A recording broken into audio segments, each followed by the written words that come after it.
Keren, kehidupan dalam rencana Tuhan. Arkeologi adalah dirty business. Bukan dalam arti bisnis curang atau jahat, melainkan karena seorang arkeolog harus bekerja dengan debu tanah, menggali debu untuk menggali sejarah. Saya pribadi di tahun 1995 pernah ikut selama 1 bulan dalam penggalian arkeologi yang dipimpin oleh Andrews University di Tel Umeiri di Yordania. Saya dan teman saya diberikan kepercayaan untuk menggali lubang sekitar 4 kali 4 meter. Dan ada sekitar 12 lokasi penggalian di tempat itu. Saudara tahu bagaimana cara menggalinya? Dengan menggunakan sendok semen dan kuas, bukan pacul. Kenapa? Karena harus hati-hati, khawatir kalau pakai alat keras, maka benda-benda peninggalan zaman kuno akan pecah, rusak, bahkan hancur. Pada tahun 1984, di situs Tel Umeiri tersebut ditemukan cap tanah liat bertuliskan Milkom Ur, hamba Baal Yasha.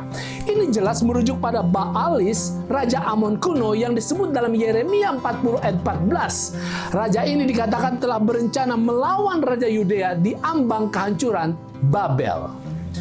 Berapa banyak tokoh Alkitab yang telah dikonfirmasi secara arkeologi? Setidaknya 100 tokoh. Ada raja, pelayan, juru tulis, dan gubernur. Namun tahukah Anda bahwa setelah 200 tahun, arkeologi hanya baru menyentuh sedikit saja. Hanya sebagian kecil dari ratusan situs yang ada telah ditemukan hari ini. Hanya sebagian kecil dari situs-situs tersebut yang telah digali. Hanya sebagian kecil dari situs-situs yang telah digali tersebut telah digali secara meluas, seringkali kurang dari 5%. Hanya sebagian kecil dari penggalian itu telah dipublikasikan, dan hanya sebagian kecil dari yang telah dipublikasikan tersebut memberikan kontribusi langsung untuk memahami orang-orang dan peristiwa-peristiwa di dalam Alkitab. Karena itu, kita tidak perlu kehilangan iman apabila masih banyak tokoh, tempat, dan peristiwa yang belum terkonfirmasi. Alkitab, firman Tuhan, tersedia untuk membuat kita menjadi sahabat Tuhan yang dekat dan penuh kerjasama dengan Dia. Ibrani 11 memberikan contoh para tokoh yang berdampak kepada dunia karena iman mereka. Nuh percaya kepada firman Allah di atas pengalaman dan logika. Meski belum pernah turun hujan, dan secara pengalaman dan logika air bah itu sama sekali tidak masuk di akal. Tetapi Nuh menurut kepada firman Tuhan, membangun bahtera, dan ras manusia pun selamat. Abraham meninggalkan Ur di selatan Mesopotamia, kota paling maju di dunia pada saat itu.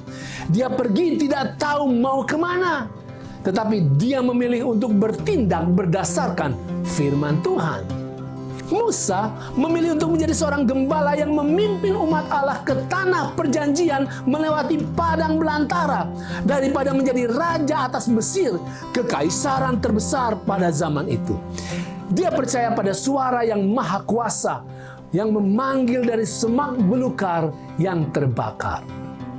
Arkeologi bagi sebagian orang menghilangkan iman karena tidak banyak mengkonfirmasi seperti yang mereka harapkan. Tetapi bagi kita, walau belum banyak, itu cukup untuk mempertegas iman kita. Karena tanpa arkeologi pun kita punya berlimpah alasan untuk terus beriman. Karena Tuhan itu nyata berjalan bersama kita setiap hari. Tak berkesudahan kasih setia Tuhan, tak habis-habisnya rahmat-Nya, selalu baru tiap pagi, besar kesetiaan-Mu. Itu